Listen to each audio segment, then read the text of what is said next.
नमस्कार दोस्तों, स्वागत करते हैं आप सभी लोगों का। दोस्तों, बिहार एसआई मेंस का आप सभी लोग का प्रैक्टिस डेली बेस पे चलाया जा रहा है। ये आपका लूसेंट का प्रैक्टिस सेट है, ठीक है। इसमें आपको सेलेक्टेड क्वेश्चन मिलेगा। जो आज का प्रैक्टिस लगाएंगे, जो इसके पहले का आप लूसेंट का मेरा प्रैक्टिस सेट लगाए थे, उससे आपको हट के प्रश्न मिलेगा। यानी आपको जो सेलेक्टेड, जो आपको एग्जाम में पूछा जा सकता है, उस तरीके से आपको क्वेश्चन देखने को मिलेगा।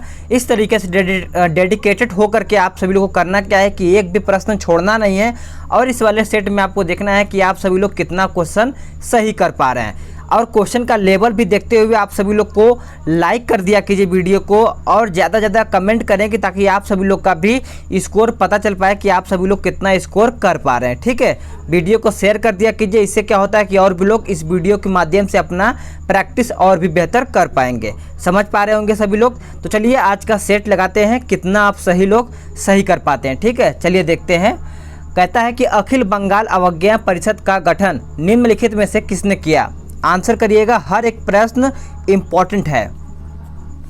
तो आंसर हो जाएगा JS सेनगुप्ता, यानी आपका डी करेक्ट आंसर हो जाएगा क्वेश्चन नंबर 1 का। नेक्स्ट प्रश्न है कि नीचे दिए गए घटनाओं का व्यवहार कीजिए, ठीक है। कूट का प्रयोग कर उन्हें कालानुक्रम में व्यवस्थित करें। देखते हैं, बंगाल विभाजन, उसके बाद केंद्र सरकार की राजधानी का कलकत्ता से दिल्ली स्थानांतरण, उसके बाद तीसरा कहता है कांग्रेस का विभाजन, और चौथा कहता है कि मुस्लिम लीग का गठन। तो इसको आपको छोटे करके मैं दिखाता हूं ताकि आप सभी लोग ऑप्शन और क्लियर कर पाएँ। तो देखिए, सबसे पहले हम बात करेंगे यहाँ पे, तो आंसर क्या हो जाएगा इसका, सी हो जाएगा, यानी 1 4 3 2। बंगाल विभाजन सभी को पता है 1905 में हुआ था। उसके बाद आपका बात करेंगे यहाँ पे हम केंद्र सरकार, यानी केंद्र सरकार की जो राजधानी कलकत्ता से दिल्ली स्थानांतरण हुई थी वो 1912 में हुई थी। कांग्रेस का विभाजन हुआ था 1907 में। और बात करेंगे मुस्लिम लीग का जो गठन हुआ था वो हुआ था आपका 1906 में। तो इस तरीके से आपका आंसर सी करेक्ट हो जाएगा। चलिएगा, नेक्स्ट प्रश्न देखते हैं कि महात्मा गांधी ने वांछित उद्देश्य की प्राप्ति के लिए भूख हड़ताल की अपनी पद्धति का सर्वप्रथम प्रयोग कहाँ और कब किया था। चलिएगा, आंसर करिएगा। इंपॉर्टेंट प्रश्न, हर एक प्रश्न है। तो आंसर क्या हो जाएगा आपका, सी हो जाएगा, अहमदाबाद में 1918 में, ठीक है। नेक्स्ट प्रश्न है कि बिहार की सबसे ऊंची पहाड़ी कौन सी है। बिहार की सबसे ऊंची पहाड़ी कौन सी है। तो आंसर हो जाएगा आपका ऑप्शन सी, सोमेश्वर श्रेणी की पहाड़ी, यानी सी आपका करेक्ट आंसर हो जाएगा। अगला प्रश्न है कि बिहार की जनसंख्या का दशकीय वृद्धि जो 2001 से 2011 का प्रतिशत क्या है।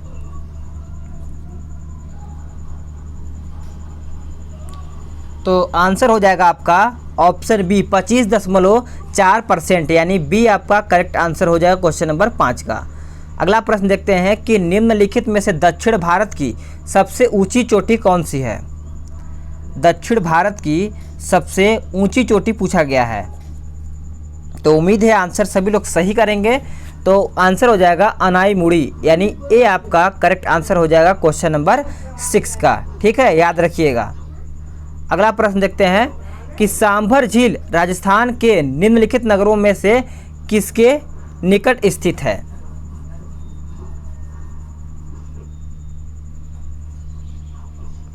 तो आंसर क्या हो जाएगा आपका,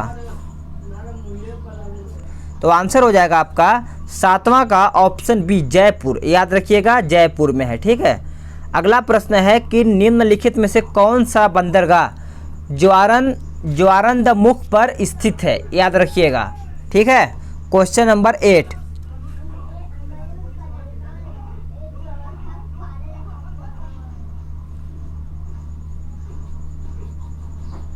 आंसर क्या हो जाएगा, गोरख, यानी गोरोमुगांव हो जाएगा, यानी आपका बी आपका करेक्ट आंसर हो जाएगा। गोरोमुगांव बंदरगाह जुआरी नदी पर है, याद रखिएगा सभी लोग, आपका करेक्ट आंसर बी हो जाएगा। अगला प्रश्न देखते हैं कि भारत में प्रायद्वीपीय नदी से संबंध सबसे ऊंचा निकास बेसिन कौन सा है। तो याद रखिएगा, आंसर हो जाएगा आपका गोदावरी, याद रखिएगा, बी आपका करेक्ट आंसर हो जाएगा सभी लोगों का। क्वेश्चन नंबर 9 का बी हो जाएगा, ठीक है। इसे दक्षिण गंगा का, यानी दक्षिण गंगा भी कहा जाता है, याद रखिएगा।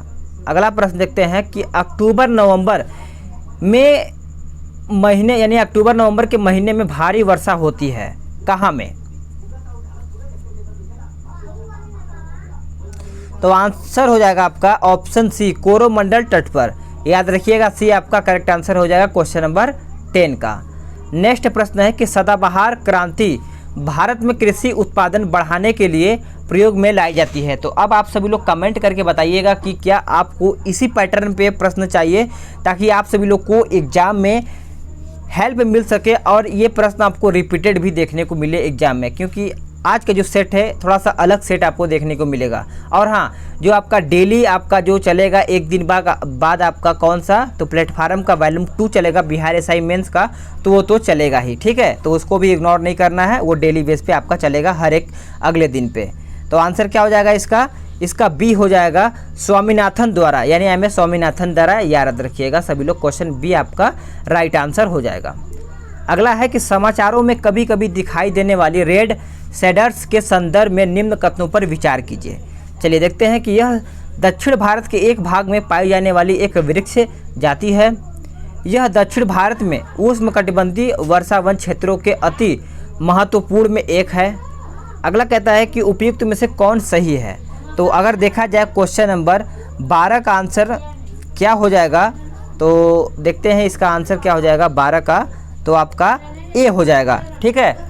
12 का करेक्ट आंसर क्या हो जाएगा, ऑप्शन ए, ठीक है। इसमें आपको एक ही प्रश्न आपका इसमें सही दिया गया है। चलिएगा नेक्स्ट प्रश्न देखते हैं कि वर्ष 2011 के अंतिम जनगणना परिणाम के अनुसार भारत में जनसंख्या घनत्व क्या है? आंसर करिएगा। तो देखिएगा आंसर हो जाएगा आपका ऑप्शन डी, 382। अगर बात करें हम 2001 का, तो आपका 325 था, ठीक है, याद रखिएगा। अगला प्रश्न देखते हैं। अगला प्रश्न कहता है किसी क्षेत्र में जनसंख्या का घनत्व किसकी संख्या से मापा जाता है? तो ये मापा जाता है लोगों की जनसंख्या से, याद रखिएगा। अगला प्रश्न देखते हैं कि भारत का सबसे बड़ा जनजाति समुदाय क्या है? भारत का सबसे बड़ा जनजाति समुदाय अगर देखा जाए तो आपका भील हो जाएगा, याद रखिएगा। इसमें आपका छत्तीसगढ़, आंध्र प्रदेश, महाराष्ट्र भी है। अगर बात करें आपका तीसरा कौन सा है, तो आपका संथाल हो जाएगा, ठीक है, याद रखिएगा। तीसरा, पहला आपका भील हो जाता है। अगला प्रश्न है कि मानव शरीर में निम्नलिखित हार्मोनों में से कौन सा रक्त कैल्शियम और फास्फेट को विनिमय करता है? तो करेक्ट आंसर हो जाएगा आपका परावर्त, यानी परावर्त हार्मोन, ठीक है, याद रखिएगा। सी आपका राइट आंसर हो जाएगा। अगला है कि मधुसूदती अंतःस्राव एक क्या है? तो देखा जाए तो पेप्टाइड एक प्रकार का है, यानी सी आपका राइट आंसर हो जाएगा क्वेश्चन नंबर 17 का।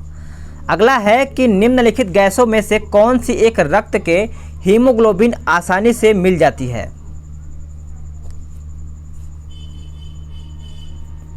तो अगर इसका करेक्ट आंसर देखा जाए तो आपका 18 का ऑप्शन सी होता है, कार्बन मोनोऑक्साइड, याद रखिएगा। सी आपका राइट आंसर हो जाएगा। अगला है कि निम्नलिखित में से कौन सा एंजाइम प्रोटीन को अमीनो अम्लों में विघटित करता है? तो आंसर हो जाएगा क्वेश्चन नंबर 19 का ऑप्शन ए, पेप्सिन, याद रखिएगा।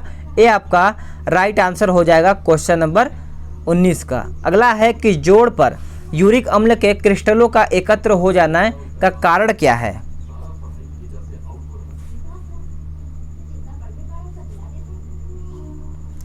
तो राइट आंसर हो जाएगा क्वेश्चन नंबर 20 का ऑप्शन ए, गठिया का, याद रखिएगा, ठीक है। अगला प्रश्न है कि पेयजल में ब्लीचिंग पाउडर का प्रयोग किस रूप में किया जाता है? तो ये किस रूप में किया जाता है? तो ये किया जाता है रोगाणुनाशी के यानी रूप में, रोगाणुनाशी के रूप में, ठीक है। ए आपका राइट आंसर हो जाएगा। अगला है कि लाल मृदा वर्ण किसके कारण होता है? लाल मृदा वर्ण किसके कारण होता है? तो इसका करेक्ट आंसर हो जाएगा लौह यौगिक के कारण। अगर इसमें देखा जाए इस मिट्टी में सिलिकॉन और आयरन की बहुलता भी पाई जाती है, तो आपका सी राइट आंसर हो जाता है। अगला प्रश्न देखते हैं कि बायोगैस में मुख्यतः होता है, बायोगैस में मुख्यतः क्या होता है? तो देखते हैं आंसर आप सभी लोग कौन बताते हैं। तो आंसर हो जाएगा आपका कार्बन डाइऑक्साइड एवं मीथेन, याद रखिएगा सी आपका राइट आंसर हो जाता है। अगला है कि नाभिकीय रिएक्टर में निम्नलिखित में से किसे मंदक के रूप में प्रयोग किया जाता है। मंदक के रूप में प्रयोग किया जाता है तो आंसर हो जाएगा आपका ग्रेफाइट, ठीक है, याद रखिएगा बी आपका राइट आंसर हो जाता है क्वेश्चन नंबर 24 का। नेक्स्ट है कि सामान्य प्रयोगों में लाई जाने वाली प्रदीप्ति ट्यूबलाइट पर निम्नलिखित में से कौन सा अंकित होता है।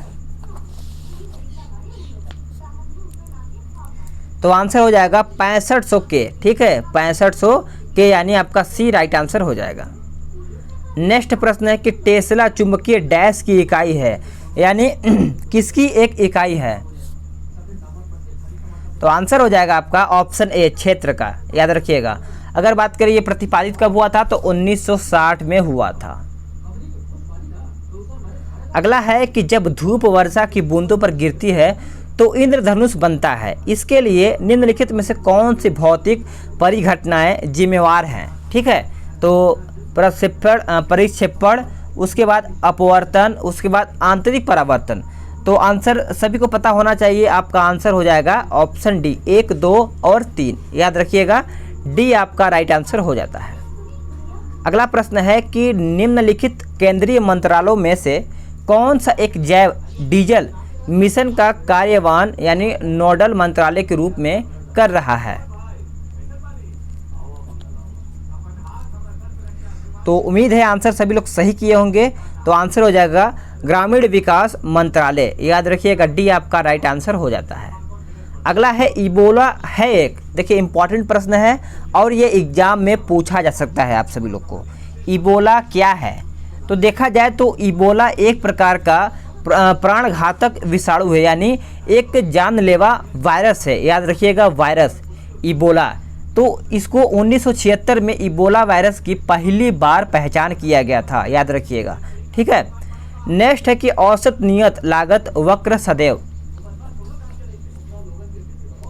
तो राइट आंसर हो जाएगा आपका ऑप्शन बी अधोमुखी ढलवा मूल बिंदु की ओर अवमुख वक्र होगा।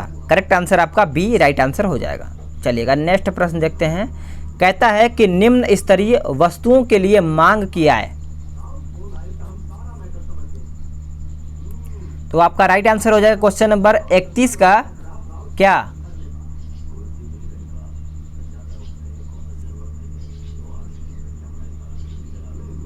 इकतीस का आंसर आपका ए हो जाएगा ऑप्शन ए 1 से कम, ठीक है। 0 से कम को निम्न स्तरीय बोला जाता है। तो इस तरीके से अगर देखा जाए तो आपका ऑप्शन ए करेक्ट आंसर हो जाता है। भारत के संविधान की 7वीं अनुसूची में क्या आवंटित किया गया है। ये सिंपल प्रश्न है, सभी लोग आंसर इसका सही कर पाएंगे। तो आंसर क्या हो जाएगा ऑप्शन बी हो जाएगा संघ सूची, राज्य सूची और समवर्ती सूची, आर्टिकल 246। अगर बात करें समवर्ती सूची कहाँ से लिया गया है तो ऑस्ट्रेलिया से लिया गया है। अगला प्रश्न देखते हैं कि दल बदल के आधार पर संसद और विधानसभा के सदस्यों की निरंतरता के संबंध में निम्न कथनों पर विचार कीजिए। तो देखते हैं कि ये उपबंध संविधान की 11वीं सूची में निहित है। यह उन सदस्यों पर भी लागू होता है जो स्वच्छता से अपनी पार्टी की सदस्यता त्याग देते हैं। तो इस तरीके से देखा जाए तो आपका ऑप्शन बी ही करेक्ट आंसर हो जाएगा, यानी 2 आपका सही होगा। नेक्स्ट कि सिविल सेवकों को प्राप्त संवैधानिक सुरक्षण निम्नलिखित में से किस अनुच्छेदों द्वारा सुनिश्चित किए गए हैं। तो आंसर क्या होगा आपका अनुच्छेद आपका हो जाएगा 311, याद रखिएगा आपका बी करेक्ट आंसर हो जाएगा। अगला है कि भारत में निम्न में से कौन सा संवैधानिक निकाय है। तो देखते हैं क्या होगा इसका आंसर। तो केंद्रीय सूचना आयोग, भारतीय निर्वाचन आयोग, भारतीय रिजर्व बैंक, उसके बाद विश्वविद्यालय अनुदान आयोग। तो इस तरीके से देखा जाए तो आपका आंसर केवल बी ही होगा, यानी 2। तो 2 में आपका क्या दिया हुआ है देख लेते हैं। तो 2 में आपका भारतीय निर्वाचन आयोग दिया गया है, ठीक है। नेक्स्ट है, क्लियर है ना सभी लोग को। निम्न में से कौन से विषय जो है 11वीं अनुसूची में शामिल है। तो 11वीं सूची में क्या आपका अनुसूची में शामिल है, देखते हैं कि आपका देख लेते हैं। गरीबी उन्मूलन कार्यक्रम, तकनीकी परीक्षण और व्यावसायिक शिक्षा, परिवार नियोजन, सार्वजनिक वितरण प्रणाली, ग्रामीण विद्युतीकरण। तो इस तरीके से देखा जाए तो आपका आंसर डी हो जाता है, सभी आपका इसमें निहित है। अगला है कि भारत के संविधान के 9वें भाग के अधीन पंचायत राज व्यवस्था किन राज्यों में लागू नहीं है, पूछा गया है नहीं है लागू। तो इस तरीके से आंसर आपको पता होगा, अपने आंसर टिक किया होगा ऑप्शन सी, नागालैंड, मेघालय और मिजोरम, याद रखिएगा। नेक्स्ट प्रश्न है कि निम्न कथनों पर विचार कीजिए। कहता है कि राष्ट्रीय आपात की घोषणा युद्ध या बाह्य आक्रमण अथवा आभ्यंतरिक अशांति के आधार पर की जा सकती है। एक बार संसद द्वारा मंजूरी मिलने एक बाद राष्ट्रीय आपात 1 साल तक जारी रहेगा। तो 38 का आंसर आपका हो जाएगा ऑप्शन क्या हो जाएगा, डी हो जाएगा, ना तो 1 और ना ही 2, यानी दोनों आपका सही नहीं है। अगला है कि पुंछी आयोग की रिपोर्ट किससे संबंधित थी, ये आपको बताना है। पुंछी आयोग की रिपोर्ट किससे संबंधित थी, तो इस तरीके से देखा जाए तो आपका आंसर हो जाएगा केंद्र राज्य संबंध, ठीक है, याद रखिएगा, ये आपका राइट आंसर हो जाएगा। अगला है कि लोकसभा अध्यक्ष के संदर्भ में निम्न में से कौन सा कथन सही नहीं है, ठीक है, देखते हैं आंसर कौन सही करता है। तो आंसर हो जाएगा आपका क्या, देखते हैं, इसमें वो कहता है वह उपाध्यक्ष को पत्र लिखकर त्यागपत्र देता है। अध्यक्ष के निर्वाचन की तिथि लोकसभा द्वारा निर्धारित की जाती है, उसे अपदस्थ करने की कार्यवाही के दौरान मतदाता की अनुमति नहीं होती है। तो आंसर क्या हो जाएगा इसका, आंसर हो जाएगा 40 का ऑप्शन बी हो जाएगा, केवल 2 और 3, याद रखिएगा। नेक्स्ट है कि निम्न कथनों पर विचार कीजिए, देखते हैं। उपराष्ट्रपति के चुनाव के निर्वाचन मंडल में संसद के दोनों सदनों के निर्वाचन और मनोनीत सदस्य शामिल होते हैं। औपचारिक महाभियोग द्वारा अपनी पदावधि पूर्ण होने से पूर्व उपराष्ट्रपति को पद से हटाया जा सकता है। उपराष्ट्रपति के चुनाव के संबंध में सभी संदेह और विवादों की जांच एवं निर्णय सर्वोच्च न्यायालय द्वारा किए जाते हैं, जिसका निर्णय अंतिम होता है। तो इस तरीके से देखा जाए तो आपका आंसर क्या हो जाएगा, यानी आंसर का आपका हो जाएगा केवल 2, याद रखिएगा, भी आपका राइट आंसर हो जाएगा। नेक्स्ट प्रश्न है कि निम्न कथनों पर विचार कीजिए। देखते हैं कि पहली लोकसभा में विपक्ष में सबसे बड़ा राजनीतिक दल स्वतंत्र पार्टी था। लोकसभा में नेता प्रतिपक्ष को सर्वप्रथम 1969 में मान्यता दी गई थी। और तीसरा देखते हैं कि लोकसभा में यदि किसी दल न्यूनतम 75 सदस्य न हो तो उसके नेता को नेता प्रतिपक्ष के रूप में मान्यता नहीं मिल सकती है। तो इस तरीके से देखा जाए तो आपका आंसर हो जाएगा 42 का ऑप्शन बी, केवल 2, याद रखिएगा। नेक्स्ट प्रश्न है कि निम्न कथनों पर विचार कीजिए। आपको हर एक प्रश्न का आंसर मिलेगा, इंपॉर्टेंट हर एक प्रश्न है। नागा अर्जुन कोंड के स्तूप भित्ति प्रतिमाओं में से सुसज्जित है। अमरावती में स्तूप के साथ साथ हिंदू मंदिर भी बने हुए हैं। तो इस तरीके से 43 का आंसर क्या हो जाएगा, डी हो जाएगा, न तो 1 और ना ही 2। अगला है कि अग्रसर के संदर्भ में निम्न कथनों में से कौन सा सही है। तो आंसर सभी ने टिक किया होगा, ऑप्शन ए बहुत सही, यह ब्राह्मण को दी गई भूमि थी अग्रसर, याद रखिएगा, इंपॉर्टेंट है, एग्जाम में पूछा जा सकता है आपके। अगला है कि निम्न में से कौन गुप्त काल में लिखी गई थी। तो न्याय अवतार, मुद्रा राक्षस, मेघदूत और नेषद चरित्र। तो आपका आंसर क्या हो जाएगा, ऑप्शन ए हो जाएगा, 1, 2, 3, ये आपका नहीं है। तो इस तरीके से आपका ए करेक्ट आंसर हो जाता है।